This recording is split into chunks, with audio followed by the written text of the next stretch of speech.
I'm Camila Walker, 31 years old, living and working in Denver, Colorado.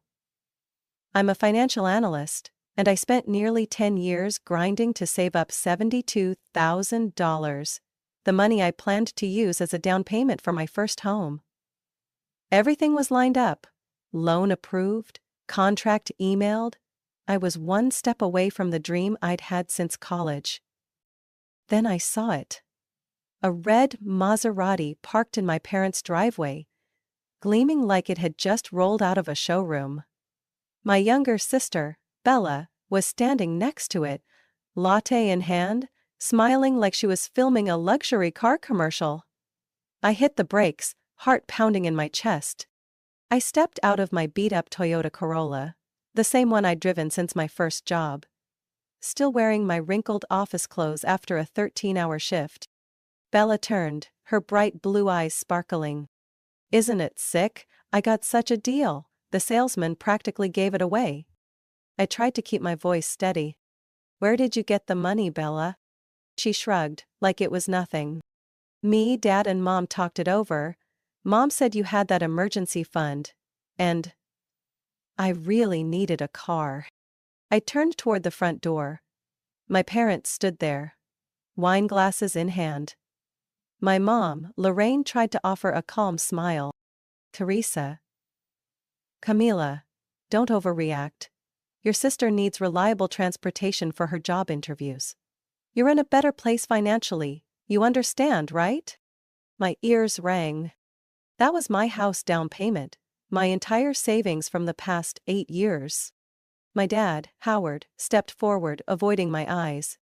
"You're young, you'll save it again. Bella needs to restart her life." By driving a Maserati to a part-time interview at a coffee shop? Bella's eyes filled with tears, right on cue.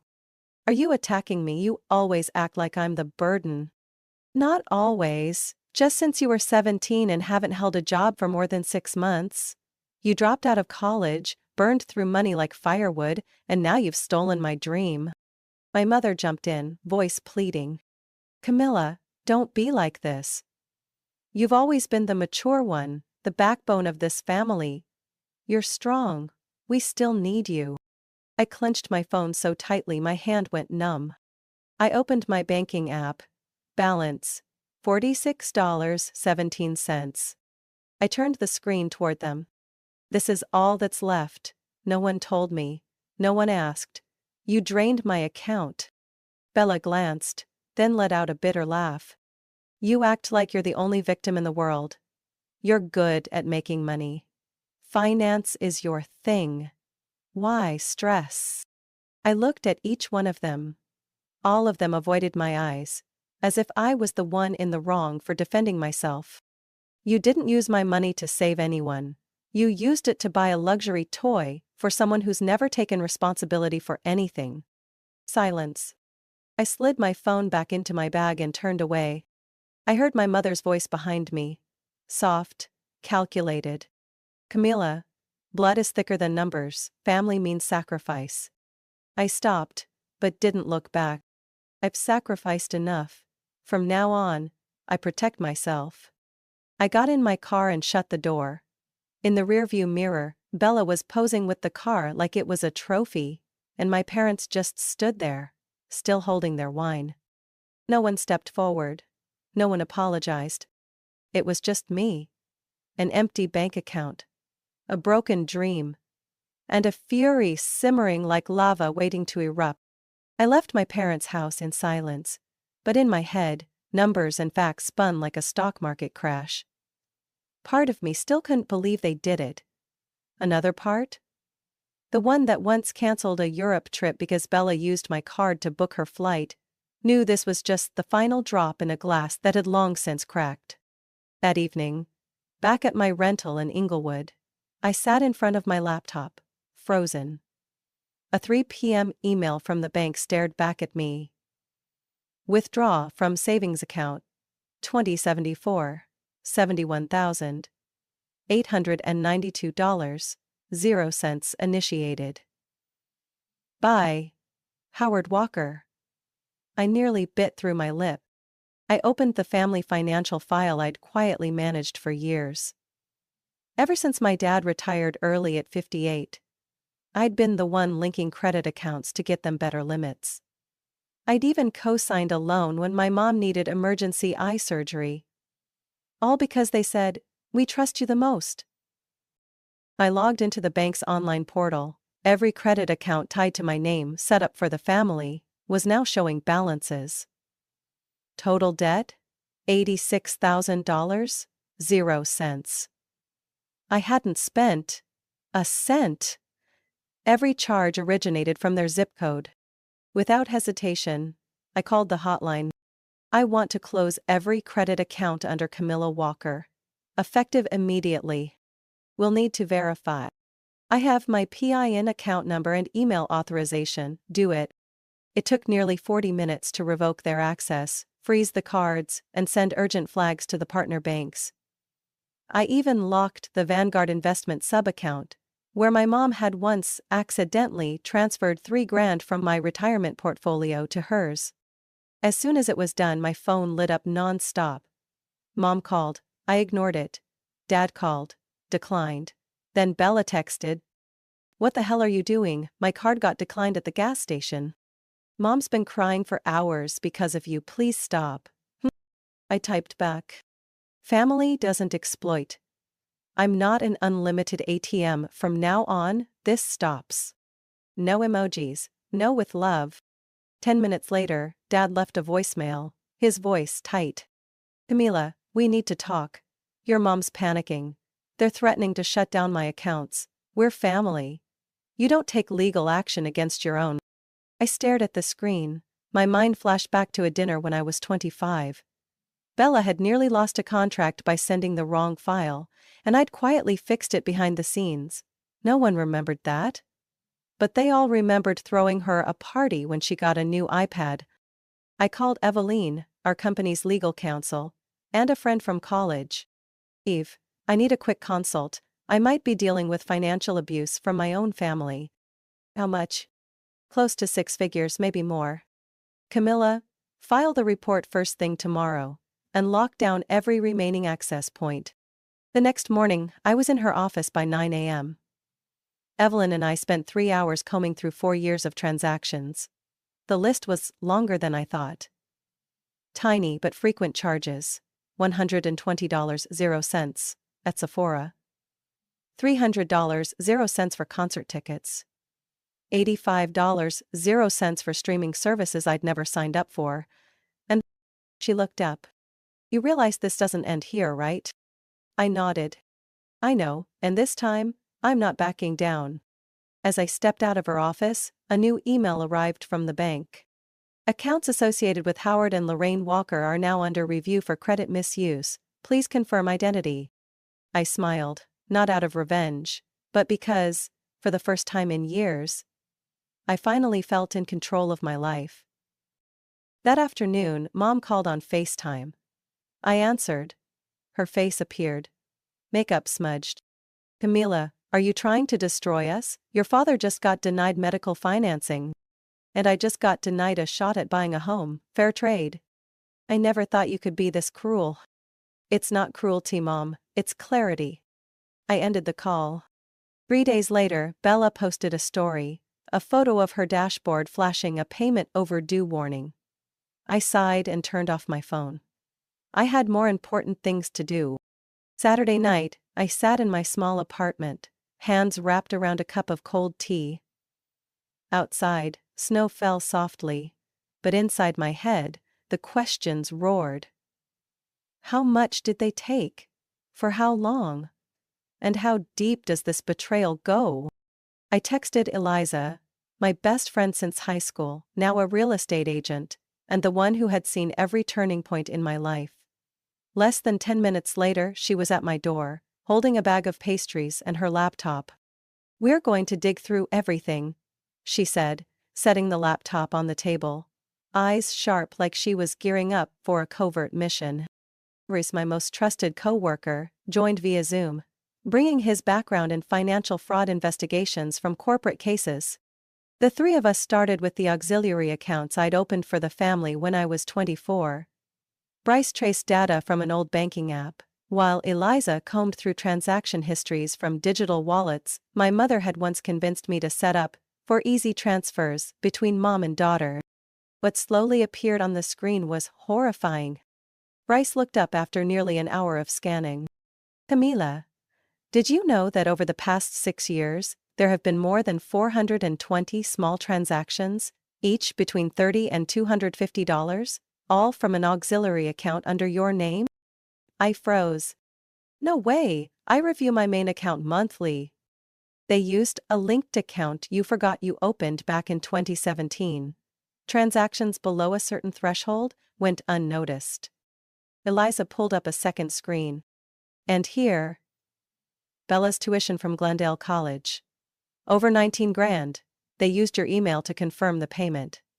It clearly states, charge to card ending in 9743. Account holder, Camila Walker. I couldn't breathe. Hold on, Bryce said, his voice dropping.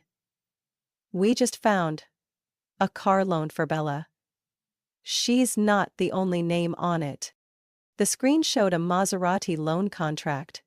I stared at the bottom right corner. Camila Walker. Never signed anything. I whispered, my throat tight. Then that's a forged signature, Eliza said, gripping my shoulder. We need to bring in your lawyer. And it didn't stop there. Bryce opened a new set of data from tax records. You were falsely listed as the guarantor for a $40,000 refinance loan your parents took out on their current home. They used your social security number. Oh my God. I staggered back, dizzy. Every little favor. Every, can you help just this once, plea? They were pieces of a carefully layered scam I never thought would come from inside my own family. Eliza pulled out her phone, recording the screen. Each piece of evidence, every line item. I'm saving all of this. This is serious financial abuse. And I'm with you until the end. Bryce added. They didn't just steal your money, Camila. They stole your future. Bit by bit. Using trust they never deserved. I nodded and quietly opened a drawer. The home purchase application was still there, folded, full of hope, now a bitter reminder. Do you still have your original signature documents? Bryce asked. Yes. In the safe. Good. We'll need a handwriting expert. If we prove forgery, that's a felony. Eliza suddenly sat upright. Camila, do you remember that secondary credit card your mom asked for back in 2019? She said it was to collect travel points for family vacations. I squinted. I canceled that card after 3 months. They requested a new one, had it mailed to your old address, then redirected it to themselves. And they used it to book 3 trips to Napa, Florida, and Hawaii. The screen showed receipts: Four Seasons Hotel, $2,276.00. JetBlue Airlines, $1,209.00, all under my name. I stood up, fists clenched, like someone had ripped away the last layer of protection. This isn't just about a car. This was a calculated long-term theft. Bryce nodded. They used your trust as a foundation, but now they're about to find out what consequences really look like. Eliza grabbed her phone. I'm calling Evelyn, we're filing the report first thing Monday. I looked out the window. Snow still falling, quiet and cold. But inside me, something had shifted. No more fear. No more silence. Monday, 9 a.m.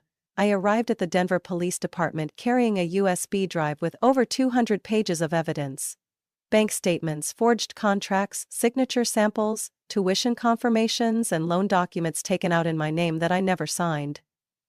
Eliza came with me, carrying printed copies and a letter from Evelyn, our lawyer. Every detail had been carefully prepared. This time, no one was going to dismiss it as just a family matter. The officer at the front desk led me to a private room. There, I met Detective Julie McCarthy. A woman in her 40s. Irish-American. With sharp eyes, but a calm demeanor. I hadn't even said a word when she spoke first. I've reviewed your file. This is one of the most complex cases of familial financial abuse we've seen this year. I sat down, my hands still shaking. My family didn't just take money. They took everything, my trust, my peace. And now they'll be held accountable. I handed her the USB and supporting documents. As she started reviewing them, Eliza added, Camila has evidence they used her name, signature, and social security number to borrow nearly $130,000 over the last 4 years, plus forged academic and tax records. Detective McCarthy nodded. We'll initiate a formal investigation. After today, this will be moved to the Economic Crimes Division. Within 72 hours, if the evidence holds, we'll request preliminary arrest warrants. I nodded. I'm ready to sign anything necessary to move forward. That afternoon, while prepping for a quarterly meeting at work, Garrett, my department head and direct supervisor, called me into his office. Camila, I need to inform you of something. We received a job application today from someone named Bella Walker. I froze. What position? Assistant financial analyst. She claimed to have a finance degree from UCLA and 3 years of investment firm experience in California. That's all fake. Bella dropped out during her first year. She's never held a job longer than 3 months. Garrett nodded and handed me her application. Listed under references, my name, my corporate email, my direct office line. Every detail correct. I was suspicious, so I contacted UCLA. No record of any Bella Walker graduating. She's trying to leverage my credibility to legitimize herself. Would you like me to forward this to the police? Yes. I already filed a report this morning. We need it to sit on my kitchen counter. Garrett stood, placed a hand on my shoulder. I know this can't be easy, especially when it's your own family. But you have full support here. If you need to take a few days to deal with this personally, the company understands. I nodded, holding back tears. Thank you. But I'm not stepping away. I've already lost too much. This job, I built on my own. That evening, Bryce arrived at my apartment with another folder. Found this while digging through old account records. I opened it, statements from Bella's private middle school and college. Camila, your name was used as a guarantor for both. The payments have been auto-deducted from a dormant account under your name that you probably didn't know existed. I sank into the couch. So while I was living on ramen to afford health insurance, they were quietly using my money to send Bella to private schools? That's not all. Bryce opened his laptop and pointed to the screen. Lorraine and Howard. Your parents filed for a mortgage refinance 2 weeks ago. In the paperwork, they listed you as a co-owner and signed. I could barely process it. Does it have my signature? Yes, and it's forged. Again. That's criminal, document fraud, credit fraud, identity theft. Which is why I've already sent everything to Evelyn and the police. Tomorrow, they're issuing the first round of subpoenas. At that moment, my phone buzzed. Email from Detective McCarthy. We have sufficient evidence to request preliminary arrest warrants for Howard Walker, Lorraine Walker, and Bella Walker. Please report to the station by 9 a.m. tomorrow to complete additional documentation. I set the phone down and looked at Bryce. Do you think I'm being cruel? No. You're demanding justice. And if you don't stop them, who will be their next victim? The next morning, just as I stepped out of the Denver Police Department after signing off on the case documents, my phone began ringing non-stop. The first message was from my mother. Your father was just hospitalized. His blood pressure spiked. The police showing up made him collapse. Camila, this is your fault. I gripped the steering wheel tighter.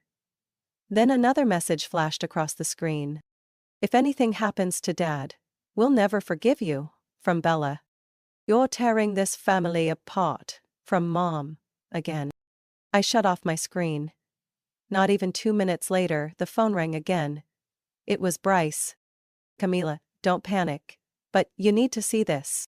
He sent me a link. On Facebook, Bella had just posted a photo of my dad lying in an ICU bed, with the caption, "Pray for my father, a man betrayed by the very daughter he raised. Help us through this difficult time." GoFundMe link below. Family, above all. I couldn't believe what I was seeing. The comments were flooded with sympathy. This is heartbreaking. How could a daughter do this to her own parents? I donated, hoping for healing. The GoFundMe had already raised nearly $12,000, 0 cents in just 4 hours. I felt like I'd been dropped into a staged play, where I'd been cast as the villain, even though I was the one who had been manipulated for years. Eliza called right after. I reported the campaign for fraud. Bryce sent screenshots of the financial abuse evidence to GoFundMe.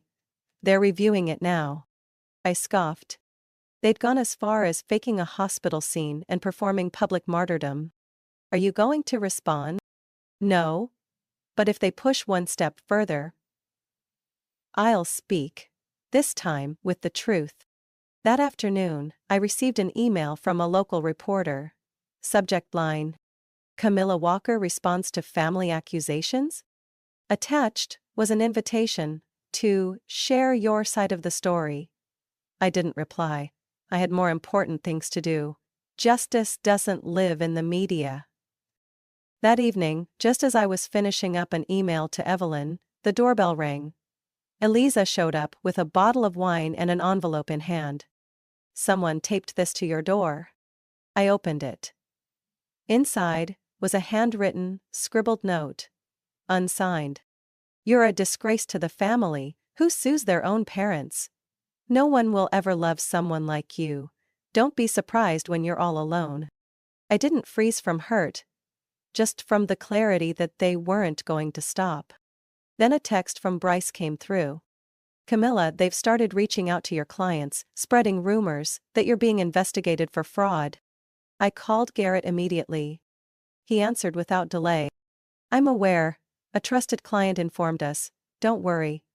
I've already sent an official statement to all our partners, confirming you're not under investigation, and that the company stands firmly behind you. I took a deep breath. They're trying to twist the truth. And you're straightening it back out. Stay the course. The next morning, I walked into Evelyn's office carrying 3 new printouts. Threatening texts, social media screenshots, and the anonymous letter. She looked through them, then said calmly, "This is enough to escalate the charges to harassment, defamation, and damage to personal reputation." I nodded. Do it. And send it all to the investigators. Later that afternoon, while I was finalizing the monthly report, my mom called on video. I didn't answer. She called 3 times. Then she called Eliza, who picked up, speaker on. Where's Camila? Does she think she's won? Tell her to look in the mirror. The whole city thinks she's an ungrateful daughter. Eliza's voice turned icy. You're wrong. People are starting to ask, what would drive a daughter to take her own family to court? And the answer is in every piece of evidence the court now holds. Silence. Eliza hung up. Camila, next time they try to smear you, we're not just defending. We're going public. If the media wants a story, they'll get it, but with facts, not crocodile tears.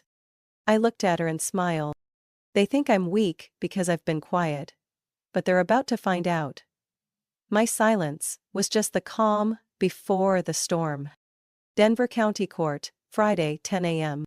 I sat quietly in the front row of the courtroom, my victim impact statement, 6 pages long, clutched in my hands. Every word was mine, every period soaked in years of betrayal, manipulation, and the burden of responsibilities I should have never carried. My parents sat at the defendant's table. My mother, Lorraine, wore a light gray dress, her hair neatly styled, as if appearance could salvage reputation. My father, Howard, looked at least a decade older since I last saw him in the hospital. Between them, Bella sat with her head down, her once flawless makeup now stiff with tension. All 3 wore masks, but their eyes betrayed them. Fear, resentment, helplessness. Judge Reading entered the courtroom, voice clear and firm. We are now hearing criminal case number 2024, W500. W28. Camila Walker versus Lorraine Walker, Howard Walker and Bella Walker, charged with financial fraud, identity theft, and breach of trust. The prosecutor summarized the indictment. Over 17 separate counts, with damages and losses totaling more than $298,000. The evidence had been reviewed thoroughly across 3 prior hearings. The court now invites the victim to make a statement before sentencing, the judge said, looking directly at me. I stood, each step toward the podium grounded with purpose. Your Honor, my name is Camila Walker. I'm not here today because I want to destroy my family. I'm here because my family destroyed me first. I read my statement out loud. Every transaction they stole from me, every forged loan, every car I never drove and college I never attended but silently paid for. I spoke about the home I never got to buy, the sleepless nights, and the pain of being called an ungrateful daughter while I was the only one working, paying debts and trying to hold us together. I forgave them more times than I can count. But they didn't stop. And when I finally stood up for myself, they called it betrayal. If protecting myself is a crime, then so be it. I ask this court to hold them accountable, as it would any other citizen. I stepped down. The courtroom was silent. The judge reviewed the case file. After considering all evidence, testimony, and the victim's statement, the court issues the following sentence. My heart pounded. Howard Walker and Lorraine Walker are hereby sentenced to 5 years in the Colorado State Correctional Facility, with eligibility for parole after 3 years, and full restitution of $172,800.00 to the victim. Behind me, I heard my mother sob. Bella Walker is sentenced to 3 years in state prison without bail for continued identity fraud after being previously warned, and is ordered to repay $63,500.00 in misappropriated funds. Bella jumped to her feet, screaming, "This is all a misunderstanding. Camila made it all up, she's just getting revenge." The judge slammed the gavel. Order. This is not a performance hall. Their attorney stepped forward with one final plea. Your Honor, my clients respectfully request that Ms. Walker submit a letter asking for leniency. They are remorseful and hope she can show mercy. All eyes turned to me. I rose. I refuse. I won't write a letter on behalf of people who aren't sorry for what they did, only sorry they got caught. I turned toward my mother. You once told me, family is supposed to be the safest place. But you turned it into the first place I ever lost my trust. The judge nodded. Noted, no recommendation for leniency. This hearing is adjourned. Court officers approached and handcuffed each defendant. My father said nothing, his head bowed. My mother murmured something I couldn't hear. Bella hissed at me through clenched teeth. I'll never forget this, Camila, you ruined everything. I didn't reply. You can't ruin what was already rotting from the inside out. When I stepped out of the courthouse, Eliza and Bryce were waiting.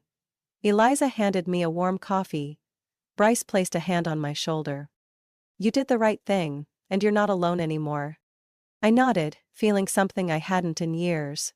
Lightness. Not because they were punished, but because I was finally free from the role they had forced on me. The burdened daughter. The silent fixer. For all 31 years of my life. 3 months after the trial, I stood in my new kitchen, sunlight streaming through the white glass window, casting a golden glow across the court's countertop like honey. This 2-story house on the outskirts of Aurora had been the wallpaper on my phone for 2 years. A dream I never dared to speak out loud. Now, it was real. It was mine. Fully. Eliza had just unpacked the last box. She waved toward Bryce, who was busy setting up the bookshelf in the living room. Okay, it's official. Camila Walker is officially home. The 3 of us high-fived in the middle of the kitchen.